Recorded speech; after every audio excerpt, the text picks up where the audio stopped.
မင်္ဂလာပါခင်ဗျာဒါမှပိုင် Modern View ကနေပြန်လဲကြိုဆိုလိုက်ပါတယ်ဒီနေ့မှာတော့ဇက်တော်ကြီးတို့ထဲကမှတကယ်ကိုထင်ရှားဆုံးဇက်တော်တစ်ပုဒ်ဖြစ်တဲ့ဝိထုရာဇက်တော်အကြောင်းကိုအတူတူလေ့လာကြည့်ကြမှာပါဒီဇက်တော်ကြီးကနေပေးတဲ့အဆုံးအမဉာဏ်ပညာနဲ့သစ္စာတရားရဲ့တန်ဖိုးအကြောင်းကိုအတူတူနားဆင်ကြည့်ကြရအောင်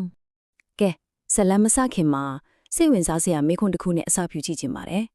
ပညာရှိတယောက်ရဲ့နှလုံးသားဆိုတာကိုရောဖမ်းလို့ရလားဝယ်လို့ရလားဒါမှမဟုတ်တတ်လို့ရောရနိုင်ပါမလာ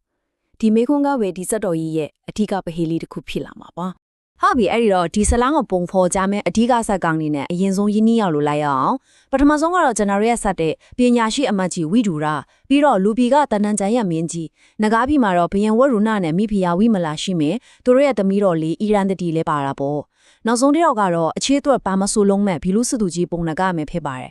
ကဲဇလန်လေးကဒီလိုပြကရူတိုက်ပြီမှာတန်ခိုးကြီးဘရင်လေးပေါဆုံကြရင်အငင်းပွားမှုလေးတစ်ခုကနေအဆက်ဖြီလာတာပါအရင်ပွားတဲ့ဆိုတာကလည်းဘာလျံကြီးမမမဟုတ်တာဘူးဖြင်းတစ်ပါးချင်းစီကကိုကျင့်ထုံးတဲ့တီလာကတာအမျက်ဆုံးလို့အခိုင်အမာယုံကြည်နေကြတာ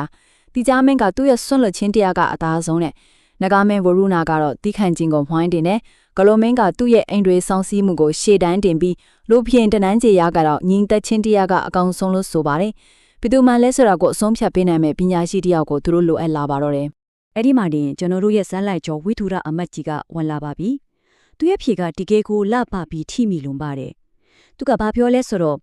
ဒီတီလတရားတွေအားလုံးဟာလဲပြီးရဲ့ထောက်တန်းတွေလိုပဲတဲ့။တစ်ခုနဲ့တစ်ခုချိတ်ဆက်နေပြီးအားလုံးဟာတန်းတူညီမျှအရေးပါပါတယ်တဲ့။ဘယ်ဟာကပိုသားတယ်နှိမ့်တယ်ဆိုတာမရှိဘူးပေါ့။ဒီလိုရှင်းပြလိုက်တော့ဖီရင်တွေလည်းအားလုံးကျဉ်တ်သွားပြီးအမတ်ကြီးကိုအဖိုးတန်ရတနာတွေလက်ဆောက်ဖြစ်ပေးရခဲ့ကြပါတယ်။ကဲဇလန်းကဒီမှာတင်မပြီးသေးပါဘူး။အခုငကားပြဘက်ကိုကူပြောင်းကြည့်ရအောင်။ဝီဒူရာအမတ်ကြီးရဲ့ဉာဏ်ပညာတည်င်းကအဲ့ဒီမှာထူးဆန်းပြီးအန်ဒရများတဲ့တောင်းဆိုမှုတစ်ခုကိုမွေးဖွားပေးလိုက်ပါတယ်။ဇလန်းကဒီလိုမှငကားမိဖျားဝိမလာကဝီဒူရာအမတ်ကြီးတဲ့ဉာဏ်ပညာအကြောင်းကြားတော့သူတရားကိုနာကျင်စိတ်တွေတာမညော့စီမရထင်လာတယ်။တမန်တော်ဝီမဖျားတပါကလူပြေကအမတ်ထယောက်ကိုဒီအတိုင်းထွားတွေ့ဖို့ဆိုတာကမဖြစ်နိုင်ဘူးလေအဲ့တော့သူဘာလို့လဲဆိုတော့ညံစင်ပြေတော့တေလောင်းကိုဖျားနာခြင်းရောက်ဆောင်လိုက်တယ်ပြီးတော့သူ့ယောဂကိုပျောက်ကင်းစေမဲ့တခုတည်းတော့စေတော့ဝီဒူရာရဲ့နှလုံးသားပဲလို့တောင်းဆိုပါတော့တယ်တကယ်တော့ဒါကသူ့တယောက်ကိုနာကျင်လွန်းလို့တုံးလိုက်တဲ့ပရိယာယတခုပေါ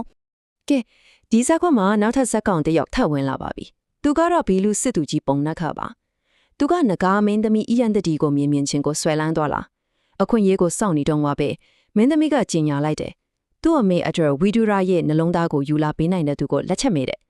အချစ်တော်ဆိုအရာရာကိုစွန့်လွတ်ရေးအပုံနှက်ခအတွက်ကြောဒါဟာအခွင့်အရေးပဲပေါ့ဒီအန်ရဲ့ကြီးတဲ့တာဝန်ကိုသူချစ်ချစ်မဲ့လက်ခံလိုက်ပါတယ်ပုံနှက်ကညံများတဲ့သူပါသူကဒနန်ဇယာမင်းကြီးမှာအန်ဇာဒုံကစားလာကိုတိတ်ကြိုက်တဲ့အားနည်းချက်တစ်ခုရှိတာကိုသိတယ်ဒါကိုပဲခွင့်ကောင်းလူပြီးဘန်ကြီးကိုအန်ဇာကိုစင်ခွာလိုက်တယ်သူဘကလောင်ကြီးကလည်းမတည်ဘူးတခုရှိတယ်မြင်းပြန်ရင်လိုရာဆန္ဒအောက်လုံးကိုဖြည့်ပေးနိုင်တဲ့ပတ်သက်များရဲ့တနာရဲ့ဘန်ကြီးကလည်းအန်စာဝါဒနာအိုးဆိုတော့မထင်းနိုင်တော့သူ့ရဲ့စီစဉ်ဥစ္စာတွေအကုန်လုံးနောက်ဆုံးမှာတော့သူ့တဲ့ဖိုးတန်ဆုံးဖြစ်တဲ့ပညာရှိအမတ်ကြီးဝီဒူရာကိုပါလောင်းကျထက်လိုက်ပါတော့တယ်ချင်းတဲ့တိုင်းမှာပဲဖယင်ကြီးရှောင်သွားတယ်ဒီအချိန်မှာဝီဒူရာအမတ်ကြီးရဲ့သစ္စာတရားကိုလေးစားရမယ့်အချက်ပေါ်လာပါပြီသူကကျွန်ုပ်ဒီမင်းကြီးကျွန့်ဖြီမင်းကြီးဆုံးဖြတ်သမျှကိုလိုက်နာပါမည်လို့သစ္စာစကားဆိုပြီးသူ့ရဲ့ကံကြမ္မာကိုရဲရဲကြီးရင်ဆိုင်လိုက်တယ်ကိုတက်ထက်သစ္စာတရားကိုရှေ့တန်းတင်တဲ့သူ့ရဲ့မျက်မျက်တဲ့စိတ်ထားကိုဒီနေရာမှာထင်ထင်ရှားရှားတွေ့ရမှာပါဒီလိုနဲ့ပုံနက်ကဟာဥရရာအမကြီးကိုသူ့ရဲ့တာဝန်အတိုင်းတပ်ဖြတ်ပြီးနှလုံးသားကိုယူဖို့ကာလပပတလို့ခေါ်တဲ့တောင်မြတ်ကြီးစီခေါ်ဆောင်သွားပါတော့တယ်ပုံနကလေဝီရူရာကိုတတ်ဖို့နီးလန်းစုံတုံးတာပဲ6ကံမှာခြေတော့ကနေကင်ပြီးစောက်ထိုးဆွဲထားလေမရဘူးနှဆိုးတွေဖန်ဆင်းပြီးမုံတိုင်းကတိုက်တယ်မရပြန်ဘူးနောက်ဆုံးစိတ်မရှိတော့ပဲဓာတ်နဲ့တိုက်ရိုက်ဝင်းခုတာတော့ဘာမှမချဘူးဝီရူရာအမတ်ကြီးကတော့အေးစိတ်တည်ငြိမ်နေတော့မယ်သူ့ရဲ့တရားစောအကြောင်းဘာတိုင်ရမှမရခဲ့ဘူးဒီတော့မှပုံနကလေအချီးချီအောင်မင်တက်သွားပါတော့တယ်အသက်ကိုတတ်ဖို့ကြိုးစားနေတဲ့သူကိုတောင်းမေတ္တာမပြတ်ပဲဝီဒူရာအမတ်ကြီးကဒီခွင့်ရေးကိုယူပြီးပုံနကကိုတရားဟောတရားခဲ့ပါတယ်သူတော်ကောင်းတယောက်မှရှိတဲ့တာဝန်လေးပါမိုးဝါးတဲ့လမ်းစဉ်ကိုလိုက်နာဖို့ကျေးဇူးရှင်ကိုဘယ်တော့မှမပြတ်မှာဖို့မိတ်ဆွေပေါ်သစ္စာရှိဖို့နဲ့ချက်တဲ့သူအတွက်တောင်းမကောင်းမှုကိုမလုပ်ဖို့ဆိုတဲ့တရားတွေကိုဟောကြားလိုက်ကပေါ့ဒီတရားစကားတွေကပုံနကရဲ့စိတ်ကိုပြောင်းလဲစေခဲ့ပြီးနည်းနည်းရှိုင်းနောင်တအရာကတရားမြင်မှန်ရတော့စေခဲ့ပြီးအဲ့ဒီတော့ဇလန်အစမှမေးခဲ့တဲ့မေးခွန်းစီပြန်သွားရအောင်နှလုံးသားဆိုတာတကယ်တော့ပါလေ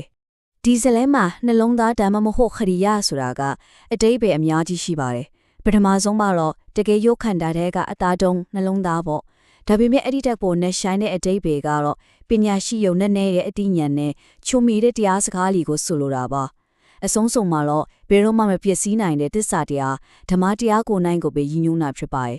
ဒီလိုနဲ့ပုဏ္ဏကကဝိဒုရအမတ်ကြီးကိုနဂါးဘီကိုအကောင်းတိုင်းခေါ်ဆောင်သွားပြီးမိဘူးရဝေမလာနဲ့တွေ့ပေးခဲ့ပါတယ်အဲ့ဒီမှာအမတ်ကြီးကသူ့ရဲ့နှလုံးသားဖြစ်တဲ့ဉာဏ်ပညာတရားတွေကိုဟောကြားပြသလိုက်တဲ့အခါမှာတော့မိဘူးရကြီးရဲ့တကယ်စန္ဒအမှန်ဟာပြီးဝသွားပါတော့တယ်မိဘူးရတင်မကဘူးနဂါးဘီတစ်ခုလုံးတရားအလင်းရောင်နဲ့ထွန်းလင်းထွက်ပဲပါတယ်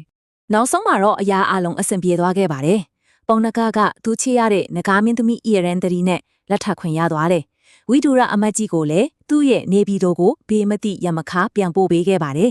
ဒါတင်မကသေးဘူးကျေးဇူးတင်တဲ့အနေနဲ့သူ့ရဲ့တမိုးကြီးပတ်ထများကိုတောင်အမတ်ကြီးကိုလက်ဆောင်ပေးလိုက်ပါသေးတယ်ဒါကြောင့်ဒီဗီဒီယိုရဲ့ဇာတ်တော်ကြီးကကျွန်တော်တို့ကိုပေးတဲ့အဓိကသင်ခန်းစာကရှင်းလင်းပြတာပါတယ်ပညာရှိတယောက်ရဲ့တကယ်နှလုံးသားဆိုတာသူတို့ရဲ့ဉာဏ်ပညာပါပဲ